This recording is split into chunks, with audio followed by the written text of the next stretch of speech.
there's been some discussion about me boxing up my simulator and bringing it up to Oshkosh for AirVenture this summer.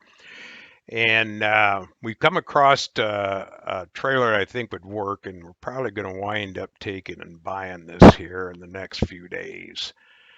And I just thought I'd go over my concept and what I'd like to do and see if there's um, any real interest in it. So I basically modeled up the trailer here and Fusion 360, and basically we'll go over some of the concepts that I have running and that I want to add.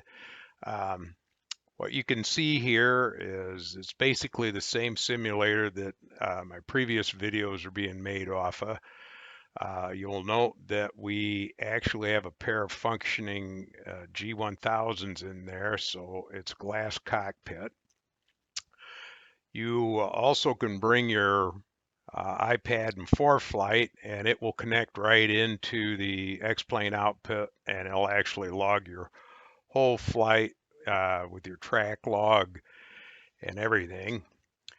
We're looking to have both single and multi-engine Comanche models, and we may have a surprise aircraft or so also.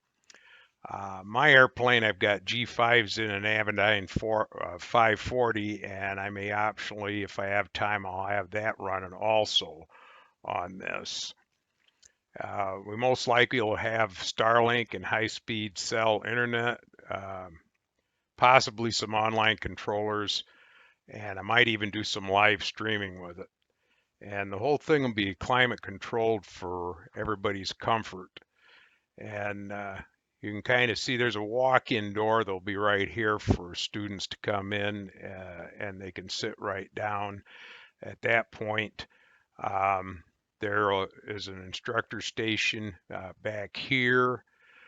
One thing that you see this rod sticking up in the air, and it's one of the things I did in the solid modeling, is that basically is the vertical axis for your um, icon, where your eyes are located in relationship to the screens. And that's really critical in getting the tune screen as far as positioning the place where you're going to set in a sim. And as you can roll around that axis, you can actually see, you know, that you will have, 10 or 15 degrees that you can actually look behind where you're sitting.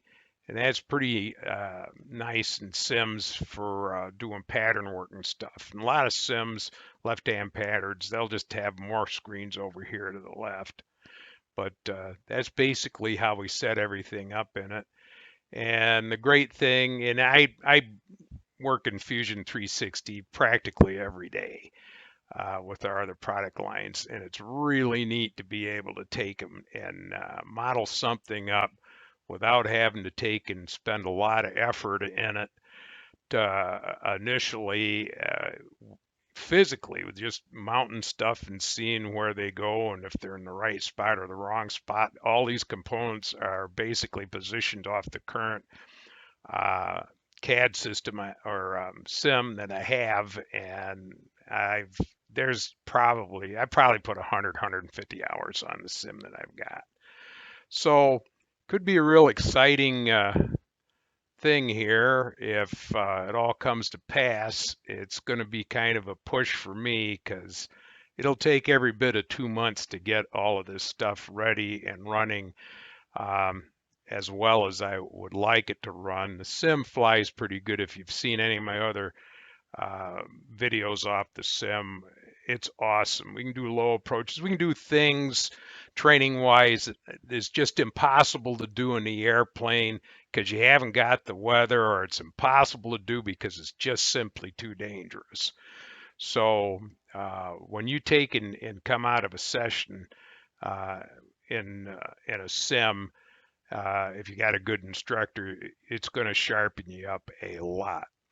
So What I'm will ask you to do, if you like to see this happen, please hit the like button on the video and add your comments, and we'll see kind of what turns up here in the next few days.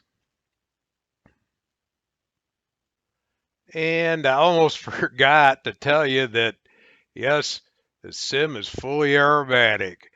You can take and roll it, and you can loop it, and I don't even know what that is, but depending on uh, what your tastes are, we can do practically anything in it. And just always remember, the door to the outside is right here. Have a great day.